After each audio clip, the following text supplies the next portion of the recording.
ನೋಡ್ರಿ, SIT ಮಾಡಿದ್ದಾರೆ. SIT ತನಿಖೆ ಹೊರಗೆ ಬರಲಿ. ಮತ್ತು ಕೇವಲ ಧರ್ಮಸ್ಥಳ ಒಂದನ್ನೇ ಏನೋ ಅಲ್ಲಿ ಭಾರಿ ಒಂದು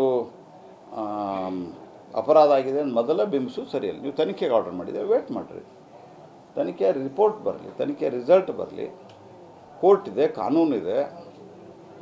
ಅದು ತನಿಖೆ ನನಗೆ ಗೊತ್ತಿರೋ ಮಟ್ಟಿಗೆ ವೀರೇಂದ್ರ ಹೆಗಡೆ ಅವರು ತನಿಖೆಯನ್ನು ಸ್ವಾಗತ ಮಾಡ್ಯಾರ. ತನಿಖೆ ಮಾಡಿರಿ ಅಂತ ಹೇಳ್ಯಾರ. ತನಿಖೆ ಮಾಡಿರಿ. ತನಿಖೆ ಮಾಡೋಕ್ಕಿಂತ ಮೊದಲ ಯಾಕೆ ಇಷ್ಟೆಲ್ಲ ಮಾತಾಡ್ತಾರೆ?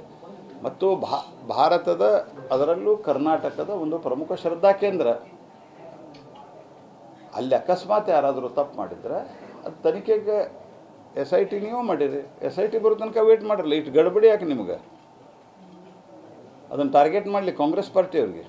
ಸರ್, ಈ ವಿಷಯವನ್ನು ಎತ್ತಿದವರು ಕೇರಳ ಸರ್ಕಾರದ ಇಂಟರ್ವೆನ್ಷನ್ ಅನ್ನು ಕೇಳ್ತಾ ಇದ್ರು, ಅರ್ಜಿ ಹಾಕಿ ಕೇರಳ ಸರ್ಕಾರ ಇದರ ಬಗ್ಗೆ ನ್ಯಾಯ ತನಿಖೆ ಒತ್ತಾಯ ಮಾಡಬೇಕು, ಅದು ಮಾಡಬೇಕು ಅಂತ ಒಂದು ಆಗ್ರಹವನ್ನು ಈ ವಿಷಯ ಎತ್ತಿದವರು ಮಾಡಿದ್ದಾರೆ. ಸರ್, ಅಂದರೆ ಇದರ ಅರ್ಥ ಏನು?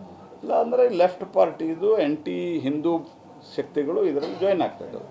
ಉಳಿದದ್ರ ಬಗ್ಗೆ ನಾನು ಯಾವುದೋ ಪರ ವಿರೋಧ ಸ್ಟೇಟ್ಮೆಂಟ್ ಕೊಡ್ತಾ ಇಲ್ಲ. Let me clarify very ಕ್ಯಾಂಡಿಡ್ಲಿ.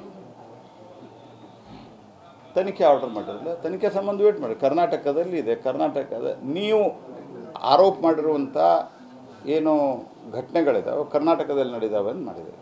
ಕರ್ನಾಟಕದ ತನಿಖಾ ವ್ಯವಸ್ಥೆಯಲ್ಲಿ SIT ಮಾಡಿದ್ದೀರಿ. ನಾವು ಮಾಡ್ಬೋದಂತ ತನಿಖೆ ಒಂದು ಕೇಂದ್ರೀಯ ಏಜೆನ್ಸಿ ಮಾಡಬೇಕು, ಇಲ್ಲ ಸ್ಟೇಟ್ ಪೊಲೀಸ್ ಮಾಡಬೇಕು. ಸ್ಟೇಟ್ ಪೊಲೀಸ್ ಬಿಟ್ಟು SIT ಮಾಡಿದ್ದಾರೆ. SIT ಅವರು ತನಿಖೆ ಮಾಡ್ತಾ ಇದ್ದಾರೆ. ತನಿಖೆ ಸಂಬಂಧ ಕಾಯಿರಲ್ಲ. ಕೇರಳ ಸರ್ಕಾರ ಏನು ಸಂಬಂಧ ಇದಕ್ಕೆ? Okay, thank you.